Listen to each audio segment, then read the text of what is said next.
কচুরি তাও যদি হয় এতটাই খাস্তা, তাহলে কার না খেতে ভালো লাগে বলো তো?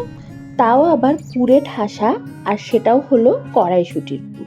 ঠিকই ধরেছ, আজকে তোমাদের সাথে কড়াইশুঁটির খাস্তা কচুরি বানানো রেসিপি শেয়ার করব। প্রথমেই যেটা করব, কড়াইশুঁটিটাকে নুন আর একটু চিনি দিয়ে ভালো করে সেদ্ধ করে নেব। তারপর সেটাকে জল থেকে তুলে সরিয়ে রাখবো।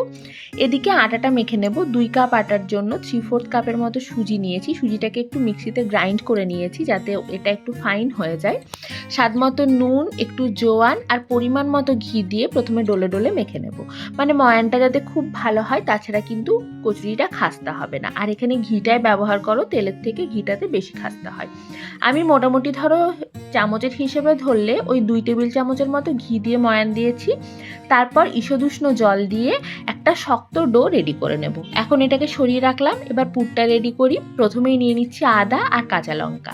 এটাকে একবার মিক্সিতে ঘুরিয়ে নেওয়ার পর সেদ্ধ করে রাখা কড়াইশুঁটিগুলো এর মধ্যে দিয়ে দিলাম।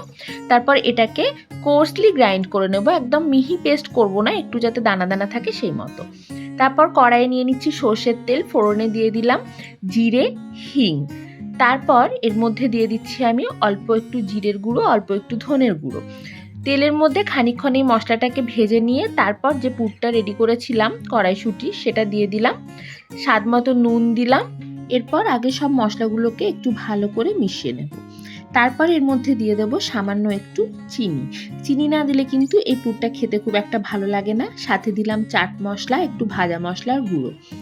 আবার ভালো করে সব মশলা ভালো করে মিশিয়ে নিয়ে ওপর থেকে দিয়ে দিলাম সেদ্ধ করা আলু। আমি 3টে ছোট ছোট সাইজের আলু নিয়েছিলাম সেদ্ধ করে রাখা, সেগুলো দিয়ে ভালো করে এই কড়াইশুঁটির সাথে আলুটাকেও মিশিয়ে নেব।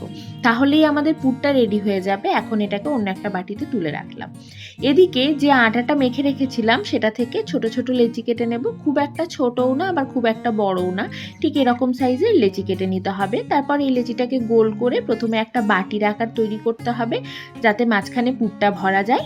তারপর পরিমাণ মতো পুর মাঝখানে ভরে ঠিক যেরকম ভাবে দেখাচ্ছি সেরকম ভাবে হাত দিয়ে চেপে চেপে মুখটাকে বন্ধ করে দিতে হবে। তারপর ওপর থেকে খানিকটা এক্সট্রা আটা কেটে নিয়ে এরকম ভাবে হাত দিয়ে একটু চেপে কচুরিগুলো রেডি করে এবার এটাকে ভাজতে হবে। ভাজার সময় একটা জিনিস খেয়াল রাখতে হবে, গ্যাসের ফ্লেম যেন হাই না থাকে, মিডিয়ামে যেন পুরো ভাজাটা হয়। তাহলে কি হবে, কচুরিগুলো খাস্তাও হবে আর সাথে ভেতর অবধি ভালোভাবে কুকও হয়ে যাবে। এরকম গোল্ডেন হয়ে যাওয়া অবধি ভেজে নিতে হবে। ভাজা হয়ে গেলেই আমাদের গরম গরম কড়াইশুঁটির খাস্তা কচুরি একদম রেডি। এটাকে অবশ্যই একটু তেঁতুলের চাটনির সাথে সার্ভ করো, দুর্দান্ত খেতে লাগে। আশা করি তোমাদের খুব ভালো লাগবে। চলো আজ এটুকুই, টাটা।